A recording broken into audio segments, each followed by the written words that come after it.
Before Steph Curry was a household name, he was Steph Curry, the guy with glass ankles. I got glass ankles? Because in the early stages of his career, things were a lot more shaky than they are right now. You see, back then, Steph had a history of being injury prone and not being able to stay on the floor. Ankle injury after ankle injury after ankle injury kept him from truly reaching his potential and becoming the player we know him as today.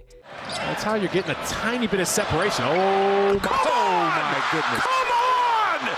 6 for 6! A player that is without a doubt well deserving of a max contract. But obviously that wasn't always the case because of this thing called risk. You see, after Steph Curry had finished his solid and fortunately healthy rookie season, everything began to go downhill. Before his sophomore season could even officially begin, Steph had already injured his ankle in a preseason game against the Lakers, and this would serve as the foundation for future rolled ankles.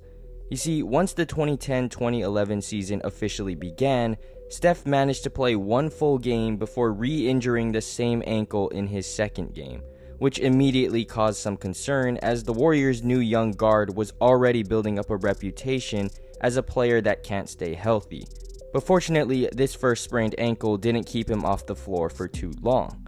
After sitting out for just 2 games, he was back on the floor again and ready to play. However, after about a month, another rolled ankle was waiting for him. This time it kept him out for 6 games as opposed to the 2 games he missed earlier.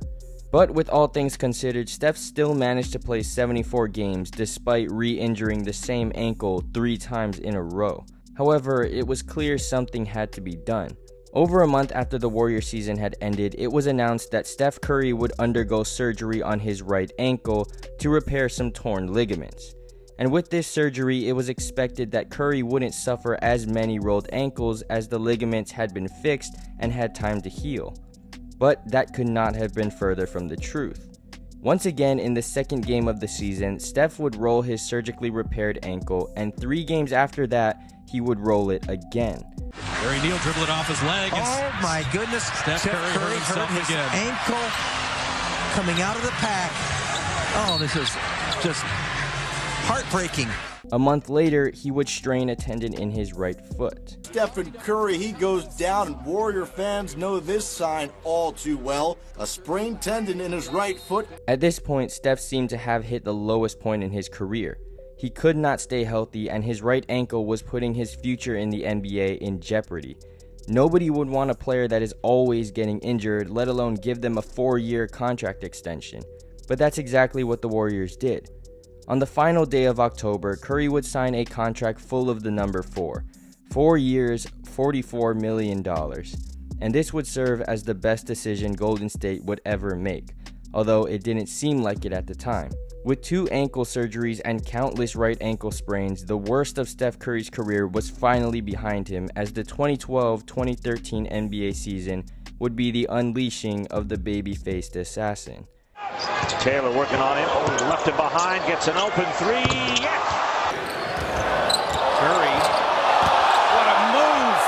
And then the jumper! And Curry in the again! Time. Curry, 3, got it! But there was one game in particular that Steph Curry became Chef Curry and put the world on notice. February 27, 2013, the Golden State Warriors would meet the Knicks in Madison Square Garden. And well, the risk was about to become a reward. Looking against Felton. For 3. Got it! A couple, you better look out. That guy is hot. Curry for 3. Wow! Unbelievable! Well contested, a 2-on-1 back the other way. Curry, why not? For 3! Bingo! Off the screen, got enough room. Again, butter! Steph Curry! A 24-year-old Steph Curry dropped 54 points, his career high at the time, and stunned the New York crowd, scoring from beyond the arc, inside the arc, in the paint, and at the free throw line. There was nothing Steph Curry couldn't do offensively. But it wasn't only the point total that left everyone in awe, it was the way he achieved that point total. Obviously, at the time, 3-pointers weren't at the level they are now, and back then, seeing a player knock down double-digit threes in a game was rare. In the 2013 season, only 2 other players had achieved the feat of 10-plus threes in a game, compared to 9 occurrences in 2024, or 14 in 2023. But not only was the volume of Steph's three-point makes incredible, it was the efficiency that he could maintain with such high volume. In that game, he shot 11 for 13 from 3, only 2 missed attempts, something that the other 2 players that reached double-digit threes never did. And that's exactly what made Steph so much better than everyone else. He was undersized, but he could shoot better than anyone. Every factor of shooting was displayed in that game: volume, efficiency, variety, and level of difficulty. A 54-point night in the Garden had jump-started Steph into an illustrious career, one that would develop into a Hall of Fame and all-time great one. From this point, everyone knew who Steph Curry was. He was the man that set the NBA world on fire.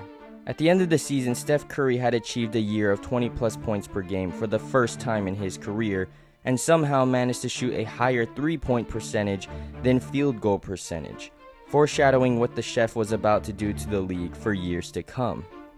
The young guard out of Davidson that immediately struggled with ankle injuries and became a risk for the Warriors organization had blossomed into the greatest reward they could have ever asked for. And that 4-year, $44 million extension was the greatest decision Golden State ever made. But anyways, guys, how impressive was Steph Curry's 54-point game against the Knicks? Was it the biggest turning point in his career, or was another game more significant? Let me know in the comments down below, and I'll catch y'all in the next one. Peace.